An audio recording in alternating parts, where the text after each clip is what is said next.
Welcome back to this vlog, whatever we want to call it. I'm going to share one of my favorite blog posts or one of my favorite experiences that I've had in the last 5 or so years. And it's a little bit on the longer side, but it's a good one if you are at the same place as me in terms of trying to become closer to God because you've had a few experiences that led you to believe a different way than I feel like I grew up with or I understood. And the blog, the post will kind of bring you through that whole process and how I got to where I am. But just in a short snippet of information, I basically felt like, or I had a realization recently that growing up I was praying to God in the wrong way. And I can't say that because I was doing it that way, that's why my prayers weren't answered. I just feel like I've learned to change my language and not ask, but thank for all that I have, and use my words differently to gain guidance and strength to take on the things that come my way. So this post is called, I'm just going to pull it up and I'll be reading it. It's a little bit on the longer side. This one is called My Relationship with God and a Higher Power. So from 13 to 17 or 18, I don't really recall that much of a relationship with God. In a selfish way, or for lack of better wording, I didn't feel that I needed God. My perception of God was that you called out to Him when you needed Him, when prayers needed answering, when bad things happened. My first memory of God, or learning about God, was from books and going to church as a family, crawling around the pews, looking at my siblings and laughing, and getting some pretty crazy death stares from my dad, and the sound of my mom's sweet voice singing or humming along to the hymns. Hearing my mom sing along to Here I Am, Lord, or Be Not Afraid are some of my favorite church memories. Still to this day, I find comfort in hearing those songs. My other early memories or relations with God or the church came from going to religion, receiving communion, getting confirmed. But after that, I really just remember being told, we can't force you to go, but we would like for you to try. From then on out, I just remember going to church for holidays and weddings and baptisms, communions and funerals, and that was really it. But again, I didn't have a real dialogue with God. Until, of course, my world was flipped upside down. The moment my mom was diagnosed, I remember walking to my room, closing the door behind me, falling to the floor, and crying. I called out to God asking why. It didn't make sense. How could He do this to us? What did I do to deserve this? Was I a bad daughter? I mean, cancer was something just not really relevant to my life at the time, and it seemed like something that happened in movies or books, but to actually hit our home, I was in complete disbelief, confusion, and filled with anger. But my mom, who was clothed in strength and positivity, always just reminded us that we must continue to pray and trust in God's plan, that everything will be all right in the end. So then it happened, the dialogue, the talks with God. It didn't really feel like a dialogue, though. It just felt like a lot of asking and begging, and in some moments pleading. Please keep her here. Please don't take her. Please keep her safe. Please keep her out of pain. Please don't let it get worse. Please give her strength. Please do not take my mom.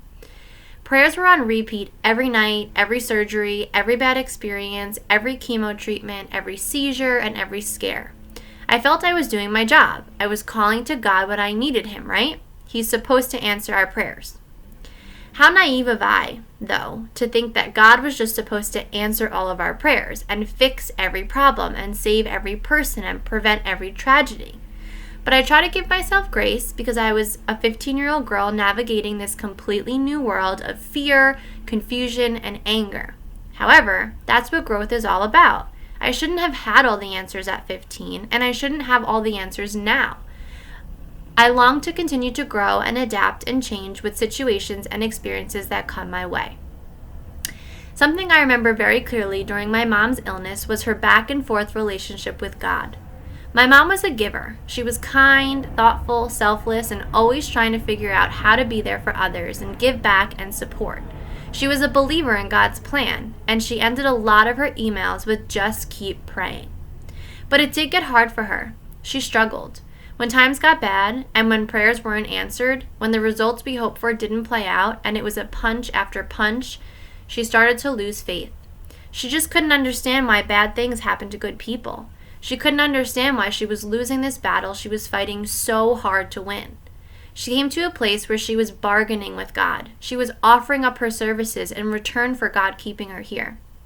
It seemed like we did everything as we should. We prayed, we hoped, we supported, we stayed strong, and we handled the diagnosis, the illness, and the journey with grace and positivity.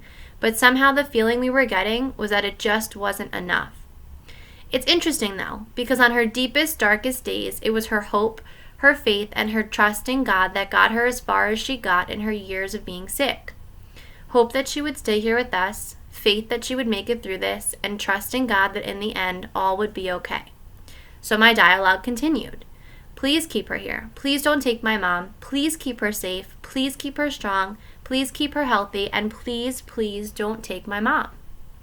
Until, of course, God took my mom. And everything changed. It seemed the one thing I was asking for from God, He didn't answer. And I didn't understand it. When I lost my mom, I lost whatever relationship I did have. That's when I became a believer in spirits and the idea of talking to them. So instead of talking to God each night, I would talk to my mom. I became open to the idea that my mom was here. She was just behind this veil that I could not see through, but she was most definitely living right alongside me. For a long time, this is what I did. I created journals to my mom. I would talk to my mom. I would ask my mom for strength, for signs, and she always delivered. More than I felt God was able to do when I was pleading to Him.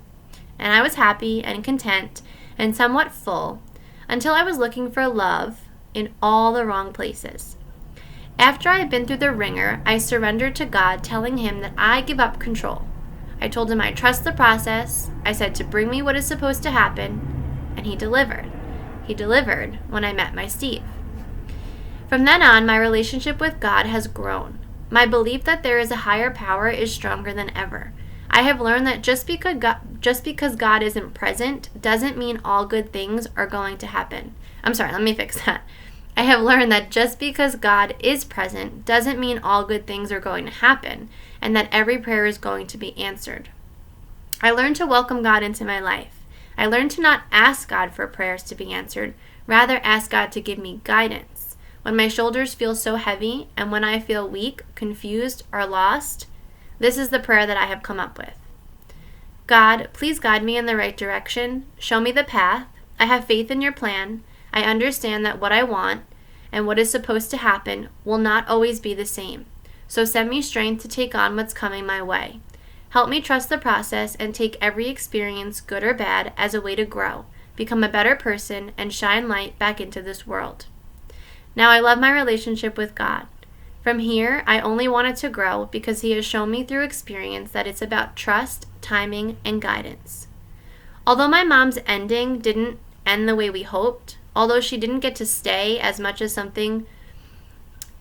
she didn't get to stay, although she didn't get to stay, as much as something was lost forever, we have to keep pushing forward, and we have to keep living and loving and enjoying life. For her, life is not complete with her gone, but life is okay.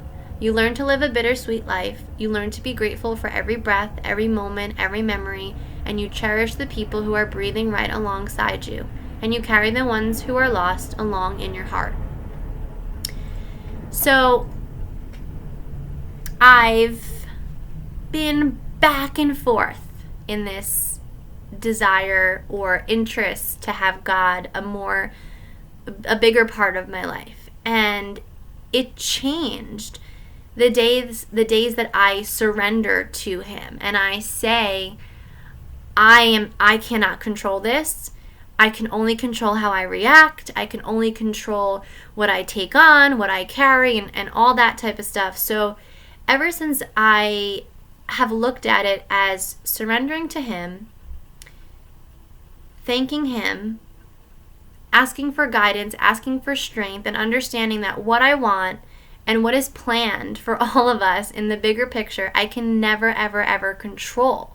But if I can create coping mechanisms and I can live my life more presently and I can give back to people, then I'm just going to do the best that I can to love and appreciate all that I have and everyone that I have. That's all that I can do. So it's been a journey with God, but I'm so happy with where I am. And I will tell you, He carried myself and my husband through this home buying process that I can't complain about because it was fairly, very, very simple. But I just kept praying for guidance in the home buying process when we felt like we were reaching competition that we weren't going to be able to compete with, and we just kept feeling like blow after blow, and that maybe we're not ready for this, or maybe we need to reevaluate finances, or maybe we need to move, go backwards. It was a little bit heavy because you have these goals and you have these plans and you want them to work out, but somehow they might not. I remember sitting on the floor, and I literally sat at the bed and I prayed like a child would before bed, and I kneeled down and I put my hands together and I put my elbows on the bed and I prayed the best prayer, just the best prayer of gratitude for where I was in life, for that we were even able to buy a house, that we were able to fly back and forth to search for a house, that this opportunity was even here in front of us. And I just asked for strength and grace to take on however the experience turns out, and knowing that no matter what happens, if moving is the right decision or the wrong decision, that we gain something from it. Whether it's realization that we want to be close to our family forever, or it's realization that we made the right decision for us and our future and our kids, whatever it is. I just thanked and I asked for guidance and strength.